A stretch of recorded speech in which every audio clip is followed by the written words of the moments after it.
Right now, if you turn on the news, you will see politicians arguing about defense budgets.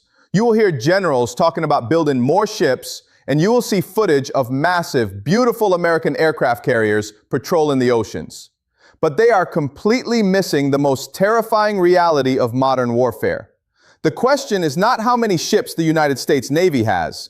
The question is, what happens when a $13 billion aircraft carrier carrying 5,000 American sailors can be sunk in seconds by a single missile that costs less than a private jet?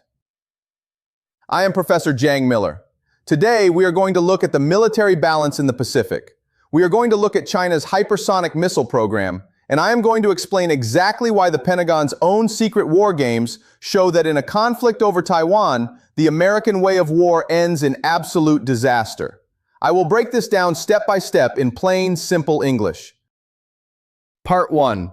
The Floating Fortresses and the Illusion of Invincibility. For the last 80 years, since the end of World War II, the United States has controlled the world for one simple reason: the aircraft carrier. These floating fortresses allow Washington to project massive military power anywhere on Earth within days. If a dictator steps out of line, an American carrier strike group appears off his coast. It is a terrifying display of power. It represents thousands of troops, dozens of fighter jets, and total air superiority. For your entire life, the American aircraft carrier has been the ultimate symbol of global safety and economic stability. Because the U.S. Navy controls the oceans, global trade flows freely, and the American economy thrives. But there is a fatal flaw. This entire system relies on the assumption that an aircraft carrier cannot be destroyed. For decades, that was true. No nation had the technology to penetrate the defensive shield of a U.S. carrier strike group. But that era is officially over. And the mainstream media is completely ignoring the obsolescence of the American military machine. Part 2. The hypersonic reality and the secret war games. This brings us to the reality of the Pacific theater. While the United States spent the last 20 years fighting insurgents in the deserts of the Middle East, Beijing was quietly building a weapon designed to do only one thing: destroy American aircraft carriers. This is what the media is not telling you. They talk about China building a larger navy, but the ships are a distraction. The real threat is the DF-27 and the DF-21D. These are hypersonic anti-ship ballistic missiles, carrier killers. A hypersonic missile does not fly like a normal rocket. It travels at more than Mach 5, sometimes Mach 10. That is over 3,000 miles per hour. Furthermore, it maneuvers unpredictably in the atmosphere.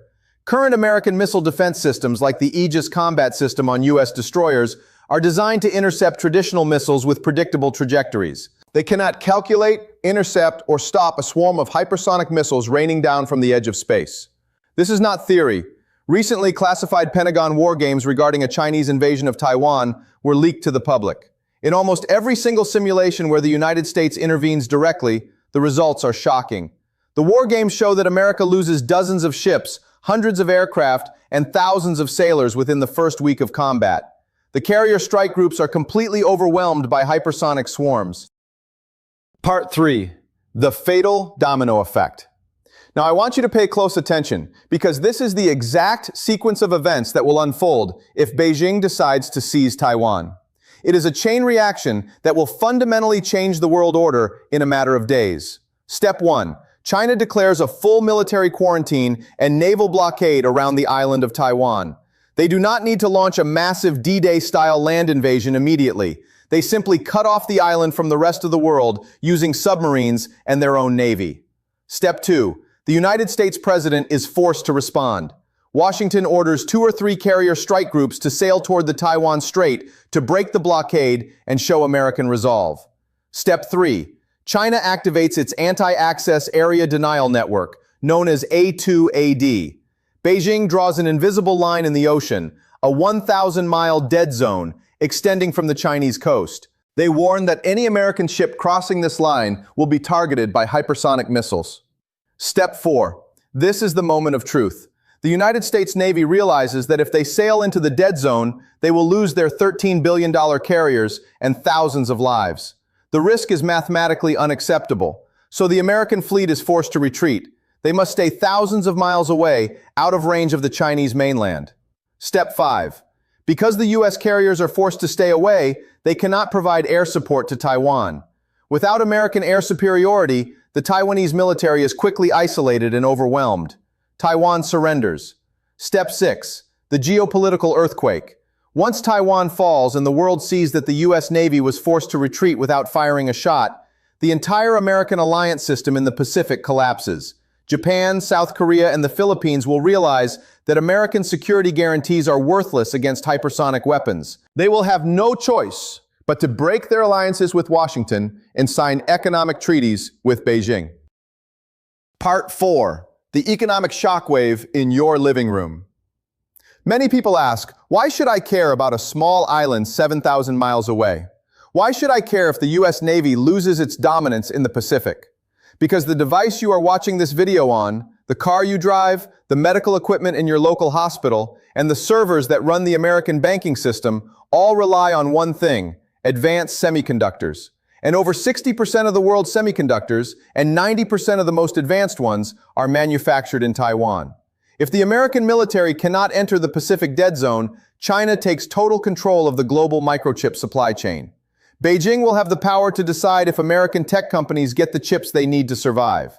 This is where the military failure becomes an economic catastrophe. If China restricts chip exports to the U.S., American manufacturing will grind to a halt within weeks. The stock market will crash as tech giants lose their supply lines. Millions of Americans will lose their jobs in the automotive, technology, and retail sectors. You will not feel the loss of an aircraft carrier in the ocean. You will feel it at the dealership when there are no cars to buy. You will feel it at the electronics store. You will feel it when your retirement portfolio is cut in half. Part 5. The echo of history. People think the American military is invincible. They think our technology will always save us. But history tells us a very different story. Look at the French military before World War II. They built the Maginot Line, a massive, incredibly expensive system of fortresses. They believed it was impenetrable. But the Germans simply bypassed it using new technology and new tactics, the Blitzkrieg. The Maginot Line became a useless monument to past wars. Or look at the British and American navies before 1941. They believed the battleship was the ultimate weapon of the seas.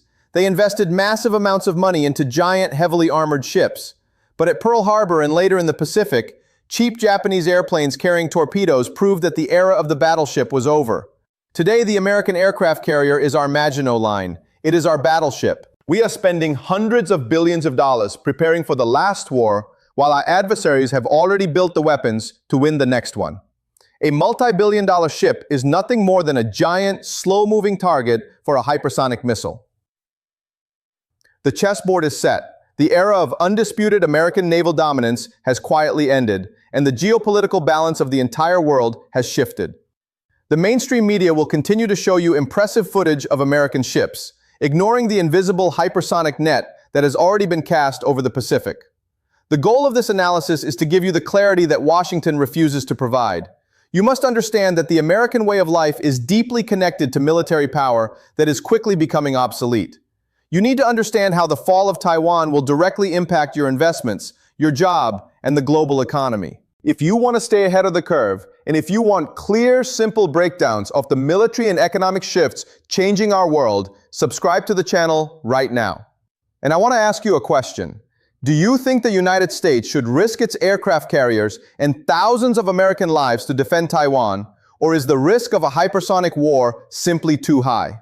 Let me know your thoughts in the comments below. I read them all. Thank you for watching, and I will see you in the next breakdown.